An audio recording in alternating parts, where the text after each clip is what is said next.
반갑습니다. 와니의 자충우들 자격증입니다. 23년도 2회차 실기 기출 문제를 풀어달라는 요청 메일을 받고 인터넷에서 올라와 있는 보고 문제들을 정리를 한번 해봤어요.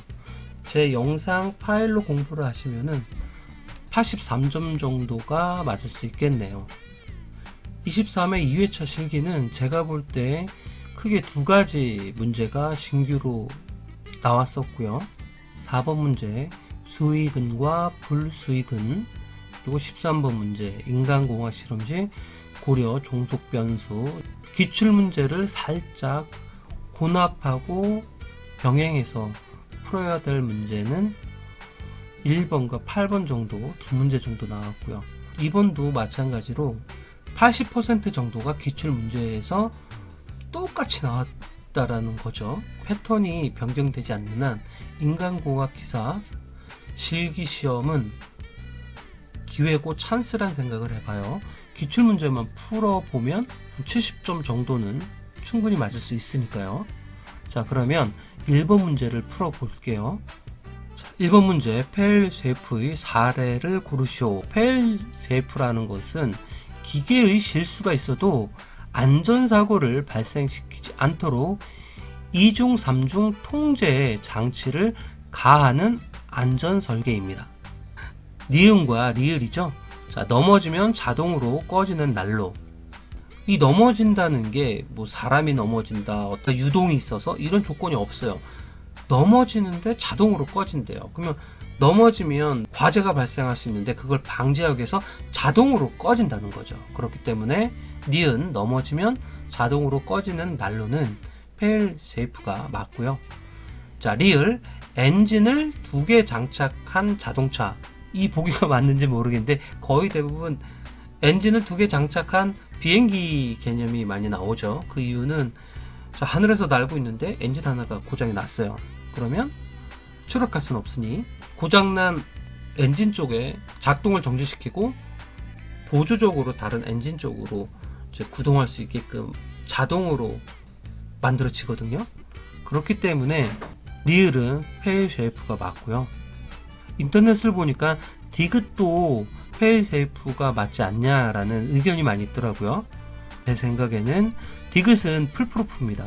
그 이유는 어떤 안전 락을 걸어놨는데 어떤 현상이 일어나거나 아니면 일어나기 전에 얘가 자동으로 되는 게 아니죠. 즉 수동으로 하는데 그 수동하는 부분에 있어서 실수가 일어나지 않게끔 하는 거거든요. 그렇기 때문에 얘는 풀프루프가 맞다라는 생각을 해봅니다.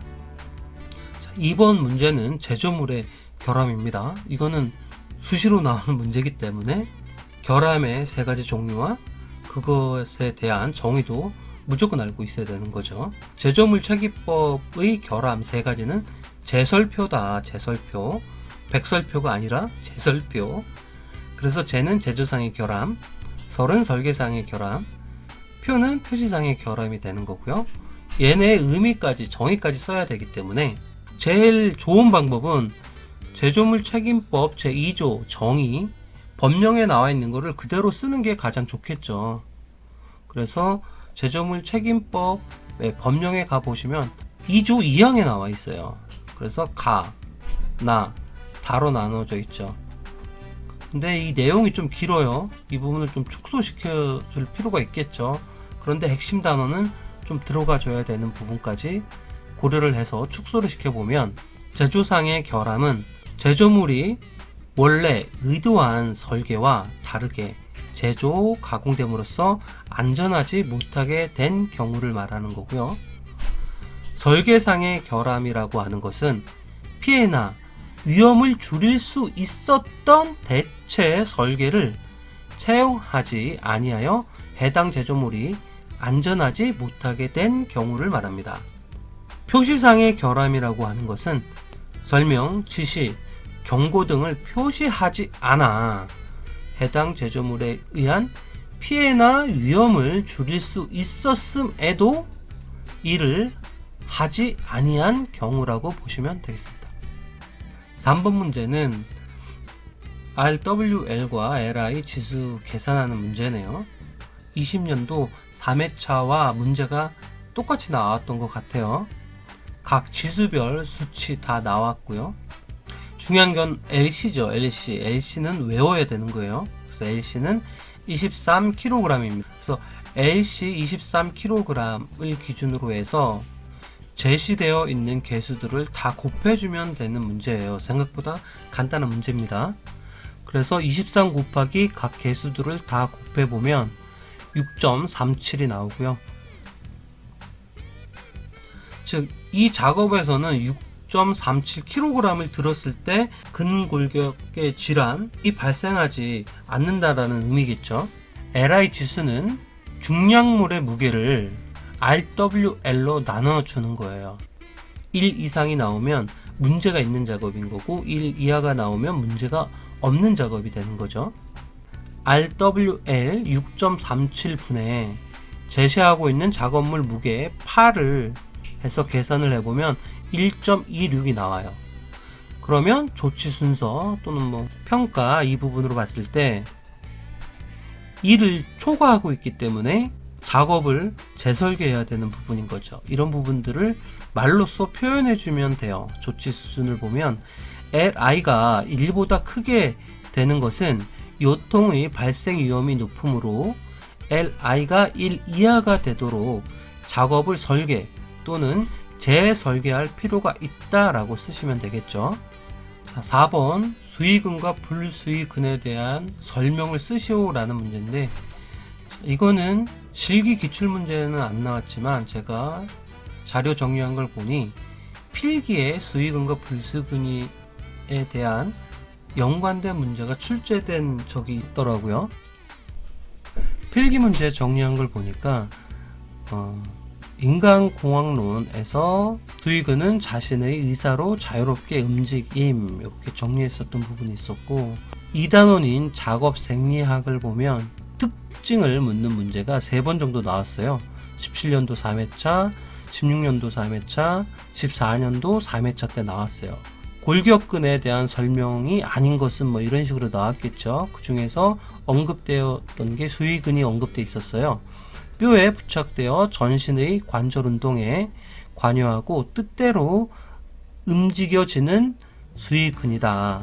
그리고 14년도에서 근육계에 관한 설명 중 틀린 것은 이렇게 나왔겠죠. 거기에서 예로서 수의근은 뇌척수신경의 운동신경이 지배한다. 그리고 불수의근과 심장근은 자율신경이 지배한다. 이렇게 나왔어요. 자, 요걸 토대로 정의를 내려보자면 수의근이라고 하는 것은 뼈에 부착되어 있으며 자신의 의사로 자유롭게 움직일 수 있는 근육을 말하는 거고요. 불수의근은 심장근 등과 같이 자신의 의지가 아닌 자율신경의 조절을 받는 근육을 말합니다. 5번 문제는 안전관리자의 업무 5가지를 쓰시오 라는 문제네요. 20년도 2회차에도 한번 나왔었던 거고, 이렇게 많은 업무가 있어요. 자, 이 업무에서 5가지만 좀 쉬운 걸로 추려봤습니다. 안전을 해야 되는데 안전에는 어떤 사항들이 있다라는 교육을 해야 되는 거고, 그 다음에 그 교육한 거에 대해서 이행을 해야 되겠죠. 각 작업에 대해서 얘는 위험한 작업이다 아니다라는 평가를 하고 그거에 따라서 조치 방법이 다릅니다. 그렇기 때문에 위험성 어떤 평가를 해야 되는 거고, 안전관리자이기 때문에 잘못되어 있는 부분을 어떤 지도하거나 방법에 대해서 조치 건의를 해줘야 되겠죠. 그리고 나서 안전관리자도 자기 일일 업무에 대해서나 어떤 업무를 했다라는 걸 기록으로 남겨놔야 되겠죠. 자, 요런 개념으로 쉽게 외우는 방법은 안전교육, 안전이행은 위험한 사업이다 라고 외울게요. 안전교육, 안전이행은 위험한 사업이다. 그래서 안전교육은 안전교육 계획의 수립 및 실시에 관한 보좌 및 지도 조언, 안전이행은 안전에 관한 사항의 이행에 관한 보좌 및 지도 조언, 위험은 위험성 평가에 관한 보좌 및 지도 조언, 사업에서 사자는 사업장 순회 점검, 지도 및 조치 건의입니다. 업은 업무 수행 내용의 기록 유지. 이렇게 해서 5가지를 쓰시면 될 것 같습니다. 6번 문제는 16년도, 20년도에 나왔던 문제 똑같이 나왔네요. 근육 수축 시 미오신과 액틴은 길이가 변하지 않는다. 이때 액틴과 미오신 사이의 짙은 갈색의 부분은 무엇인가? A대입니다. A대. 7번 문제는 소음 노출 지수랑 TWA를 구하는 문제였네요. 그래서 8시간 동안 작업을 하는데 90dB에 4시간, 95dB에서 3시간 노출이 됐고 100dB에서 1시간 노출이 됐는데 이때 소음 노출 지수는 얼마인가 라고 되어 있는데, 노출된 시간을 허용 노출 시간으로 나눠주면 되는 거예요. 그리고 각각 더해준 다음에 곱하기 100을 하면 되는 거예요. 90dB에서 4시간 노출됐기 때문에 90dB의 표준은 8시간입니다. 그래서 8분의 4를 하고요. 95dB 같은 경우에는 4시간이에요. 4시간 분의 노출 시간 3시간 3 하고, 100dB은 2시간이 기준이기 때문에 2시간 분의 1시간 해서 모든 값을 더해주는 거죠. 그리고 나서 100을 곱해주면 175가 나옵니다. 그래서 소음 노출 지수는 175가 되는 거고요. TWA는 이 공식을 외워줘야 돼요. 그래서 16.61 로그 가로 열고 100분의 D 가로 닫고 더하기 90dB를 해주면 되는 거예요. 그래서 여기서 D는 소음 노출 지수를 말하는 거기 때문에 우리가 175를 구했죠. 이것을 그대로 D의 값에 넣어주면 되는 거죠. 그래서 값을 구하게 되면 94.04dB이 나옵니다. 8번 문제는 인체 측정 설계의 원리를 적는 부분인데, 엘리베이터 하중, 그네 하중, 어느 누가 타도 안전하게 동작이 되어져야 되는 거겠죠. 최대 집단 값에 의한 설계가 되는 거고요. 다른 말로는 최대 극단치 설계고요. 자, 버스 손잡이 선반의 높이, 이것은 최소 집단 값에 의한 설계를 해야 되겠죠. 다른 말로는 최소 집단치 설계가 되는 거고요. 자, 은행 창구 높이 이런 것들은 평균치 설계를 하는 거죠. 그래서 평균 값에 의한 설계 또는 평균치 설계라고 하시면 될 것 같고요. 자, 자동차 좌석이나 사무실의 의자 이런 것 같은 경우에는 개인의 어떤 조건에 맞춰줘야 되는 부분이 필요하죠. 그래야 안정성, 편안함이 추구가 되는 거기 때문에 이 경우에는 조절식에 의한 설계 또는 조절치 설계라고 하시면 되겠습니다. 자, 9번 문제는 시력과 문자의 높이에 대한 부분이네요. 그래서 19년도에도 똑같은 문제가 나오긴 했네요. 시력이 0.5일 때 링스톤 1.5mm를 식별할 수 있는 거리는 몇 미터인가? 소수점 넷째짜리에서 반올림하시오. 자, 일단 시력의 의미를 알아봐야 되겠죠. 자, 시력의 의미는 시각의 역수를 취하는 거예요. 시력을 시각으로 변화를 한 다음에 공식에 맞춰서 구해야 되는 문제입니다. 우리가 시각은 180도 나누기 파이 곱하기, 자, 도를 분으로 바꾸기 위해서 60을 곱해주는 거거든요. 그런 다음에 식별 거리분의 보려고 하는 높이, 길이를 하시면 돼요.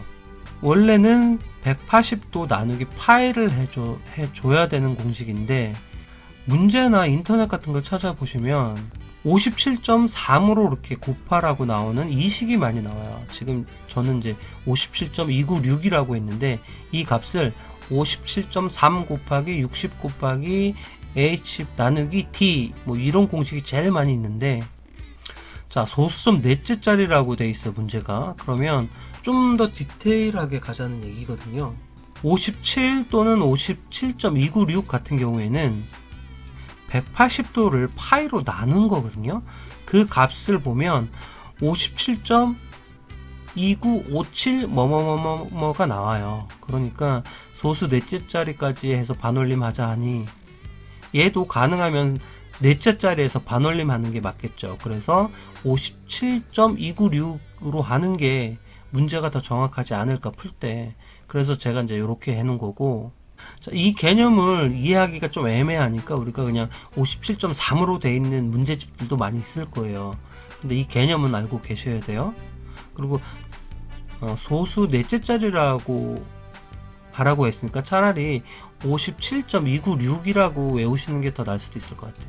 그래서 자, 시각은 57.296 곱하기 60 곱하기 D분의 H가 이 공식을 외우셔야 되는데, 자, 여기에 각 값을 넣어볼게요.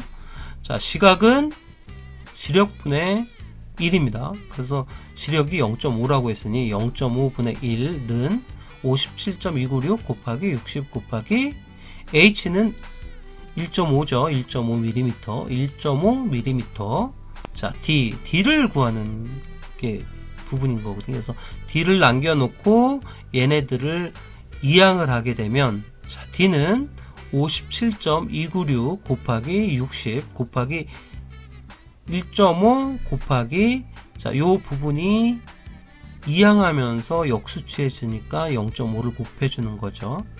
그래서 구해보면 25.78.31이 나옵니다. 그리고 얘 단위는 우리가 1.5mm를 했기 때문에 당연히 밀리미터가 되는 거고요. 거리 미터로 구하라고 했으니까 밀리미터를 미터로 변환하기 위해서 곱하기 10의 마이너스 3승을 하면 되는 거죠. 즉 소수점이 위로 3칸 올라가면 되는 거죠. 그래서 1칸, 2칸, 3칸. 그래서 2.5783이 나오는데, 여기에서 네 번째 자리에서 반올림 하라고 했으니 2.578이 나오는 거죠. 만약에 57.3으로 계산을 하셨다라고 하면 답이 2.579m가 나옵니다. 1mm 오차가 발생을 하긴 하는데, 이거는 그냥 두 개의 답을 다 맞게 해주지 않을까라는 생각을 해보고요. 정확하게 푸는 정답은 2.578m입니다. 10번 문제는 PERT 차트에 대한 문제네요. 보니까 14년도 3회째 때 나왔던 문제 그대로 나왔습니다.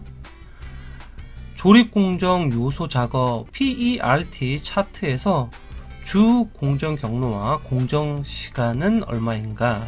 자, 끝 공정까지 가려면 세 가지 방법이 있죠.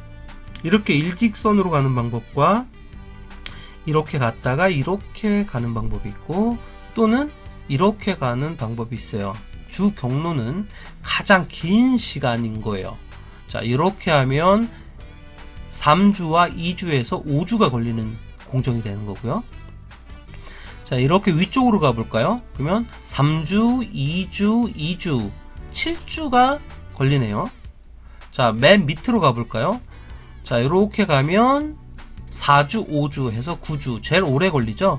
그렇기 때문에 제일 오래 걸리는 10, 20, 50 공정을 거치는 게 주 공정 경로가 되는 겁니다. 자, 주 공정 시간, 즉 이 공정 시간은 주 공정 경로의 시간을 말하는 거기 때문에 4주 더하기 5주를 하면 9주가 걸리는 거죠. 11번 문제는 공정 효율 문제입니다. 18년도에도 나왔던 문제고, 5개의 공정에서 주기 시간이 6분인 경우 평균 효율을 구하시오. 자, 평균 효율이라고 하는 것은 작업 장수 곱하기 주기 시간으로 총 작업 시간을 나눠주면 되는 겁니다. 1공정부터 5공정까지 있으니, 자, 5분 5 더하기 4 더하기 3 더하기 4 더하기 6을 한 다음에 공정수가 5개이니까 5 곱하기 주기 시간이 6분입니다. 5 곱하기 6으로 한 다음에 총 작업 시간을 나눠주게 되면 효율이기 때문에 100분율로 나타내 줘야 되니까 100을 곱해 줘야 되겠죠. 그러면 73.33%가 나옵니다. 12번은 ECRS 의미를 묻는 질문이네요. 14년도, 20년도에도 나왔던 문제고, 작업 개선의 ECRS 원칙 중 세 가지를 쓰시오 라고 되어 있습니다. 그래서 답은 E는 제거, C는 결합, R은 재배치, S는 단순화라고 쓰시면 될 것 같아요. 영문까지 표기하시오 라는 말이 없기 때문에 굳이 영문을 쓸 필요는 없을 것 같습니다. 13번 문제는 인간공학 실험 시 고려해야 할 종속 변수 세 가지를 쓰시오 라고 되어 있습니다. 인터넷을 찾아봐도 정답이라고 할 만한 사항은 좀 없었고요. 나중에 댓글을 달아주시면 될 것 같고, 제가 인간공학 기사 실기 문제집을 하나 사긴 했었는데 그게 지금 회사에 있네요. 그래서 문제집에 나와 있으면 댓글에 달아놓도록 하겠습니다. 정답을 찾아서. 14번 문제는 14년도에 나왔었던 문제네요.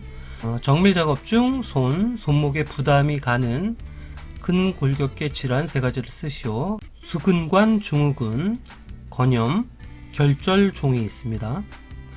15번은 근골격계 질환 예방을 위한 관리적 개선 방안 6가지를 쓰시오. 또는 관리 대책을 쓰시오라고 문제가 나오겠죠. 일반적인 말로 표현을 하면 근육 쪽에 무리가 가지 않게끔 예방을 하기 위한 개선 방안이거든요. 그렇기 때문에 우리가 운동을 하기 전에 스트레칭, 체조 같은 걸 하잖아요. 작업할 때도 마찬가지예요. 근육을 어느 정도 풀어줘야 되기 때문에 예방 대책으로는 근골격계 질환 예방 체조를 도입을 해야 되고요. 예방할 수 있는 체조에 대한 부분을 모를 수도 있잖아요. 교육을 실시해야 되겠죠. 근골격계 질환 관련 교육을 실시를 하고요. 계속 작업을 하면 근육에 피로가 가겠죠. 그렇기 때문에 작업자에 대한 휴식 시간을 제공을 해줘야 되고요. 반복적인 업무 같은 경우에는 작업자를 교대로 순환시키면서 하면 일정 똑같은 행동 반복하는 근육 쪽에 피로도가 덜 가겠죠. 그래서 작업자 교대 이렇게 4가지 정도만 하시면 될 것 같아요. 16번 문제는 15년도, 20년도에 각각 나왔고 문제도 똑같습니다. 시거리가 71cm일 때 단위 눈금이 1.8mm, 시거리가 91cm가 되면 단위 눈금은 얼마라야 하는가 라는 문제인데요. 자, 이거는 비례대법을 이용해서 풀면 되는데, 자, 비례대법에서 보면 상응되는 단위들이 같으면 크게 신경을 안 써도 돼요. 그런데 이제 혹시나 몇 미터인가 또는 몇 밀리미터인가 이렇게 될 수 있기 때문에 가능하면 단위를 다 통일해 주는 게 편할 거예요. 근데 지금 이 문제는 단위 똑같이 안 써줘도 돼요. 그냥 상대되는 단위를 그대로 쓰면 되는데, 혹시나 모를 다른 유형의 문제까지 대비를 할 수도 있어야 되는 부분이라서 밀리미터 단위로 다 통일을 할게요. 그러면 자, 71cm는 710이 되는 거고 91cm는 910이 되는 거죠. 자, 맨 처음에 제시됐던 거 710대 1.8은 91대 이제 알아야 되는 눈금을 x로 넣고 외항과 내항의 합은 같다라고 해서 710x는 1.8 곱하기 910과 같이 되는 거죠. 그래서 710을 이항을 해서 x 값을 풀어보면 x는 2.31mm가 됩니다. 자, 17번 문제는 20년도에도 나왔던 똑같은 문제네요. 근골격계 부담 작업에 의한 건강장애 예방과 관련된 용어를 쓰시오. 그래서 처음은 근골격계 부담 작업이고요. 근골격계 부담 작업은 작업량, 작업 속도, 작업 강도 및 작업장 구조 등에 따라 고용노동부 장관이 정하는 고시 작업이 되는 거고요. 근골격계 질환이라고 하는 것은 반복적인 동작, 부적절한 작업 자세, 무리한 힘의 사용, 날카로운 면과의 신체 접촉, 진동 및 온도 등의 요인에 의하여 발생하는 건강장애로서 목, 어깨, 허리, 팔, 다리의 신경, 근육 및 그 주변 신체 조직 등에 나타나는 질환을 말합니다. 근골격계 질환 예방 관리 프로그램이라고 하는 것은 유해 요인 조사, 작업 환경 개선, 의학적 관리, 교육, 훈련, 평가에 관한 사항 등이 포함된 근골격계 질환을 예방 관리하기 위한 종합적인 계획을 말합니다. 마지막으로 18번은 어떤 조건의 조도 계산이네요. 자, 2m 떨어진 곳의 조도가 120 럭스일 때 3m 떨어진 곳의 조도는, 그리고 적합 여부를 판단을 하시오. 그런데 조건은 그 밖의 작업이랍니다. 이 문제는 조도는 거리 제곱분의 광량이라는 공식을 이용해서 구해줘야 되는데, 일단 기초가 되는 광량을 먼저 구해줘야 돼요. 즉 2m 떨어진 곳의 조도가 120 럭스라는 조건을 가지고 광량을 먼저 구한 다음에요, 그 다음에 이 광량을 가지고 3m 조건에 따른 조도를 구해주는 거예요. 그래서 1차, 2차 계산이 필요한 거예요. 그래서 1차 계산은, 그래서 조도는 120 럭스죠. 120 럭스는, 자, 거리의 제곱이라고 했으니까 2m의 제곱분의 광량을 우리가 모르는 거죠. 그래서 광량을 x로 놓고, 자, x를 기준으로 이 부분을 이항시켜 주면 곱하기 2 제곱이 되는 거죠. 그래서 계산을 하면 x는 480이라는 광량을 구할 수가 있습니다. 그럼 이 광량을 가지고 3m 떨어져 있는 곳의 조도이기 때문에 조도는 3m 거리의 제곱 3의 제곱분의 광량이, 자, 여기서 구한 480이 오면 실질적으로 조도는 53.33이 나오는 겁니다. 자, 작업 구분에 따른 기준 럭스는 외워야 된다고 했어요. 그래서 그 밖의 작업은 75 럭스 이상이에요. 그런데 실제적으로 우리가 조도를 구해보니 53.33, 즉 75 럭스 이하잖아요. 그렇기 때문에 판단은 부적합이다 라고 보시면 될 것 같고, 좀 더 부족하다고 느끼면 설명적인 측면에서 그 밖의 작업 75 럭스 이상의 기준에 맞지 않다라는 부분까지 달아주면 되겠죠. 이것으로 2023년 2회 실기 기출 문제를 한번 풀어봤고요. 제 영상, 제 자료로 학습을 하게 되면 최대 한 83점 정도는 맞지 않을까. 말 그대로 100%라는 부분이 없기 때문에 한 70점 정도에서 안팎으로 충분히 맞을 수 있는 부분이라 생각이 듭니다. 추가적으로 현재 인간공학기사 실기표는 100% 동영상이 다 돼 있고요. 지금 45가지 영상이 돼 있고, 이것을 통합을 해서 영상 모아놓은 게 이렇게 3가지가 있고요. 기출 문제풀이 오늘 한 것까지 23년 2회차 문제들이 있어요. 개인적인 메일을 주시면 제가 이 영상을 만들 때 사용했던 파일, 문제만 있는 겁니다. 문제만 있는 파일들을 공유해 드리고 있고요. 그 다음에 지금 보시는 동영상 올린 부분의 제목과 링크 걸어놓은 이 리스트 파일도 같이 보내드리고 있습니다. 참고해 주시면 될 것 같고요. 즐거운 하루 되세요.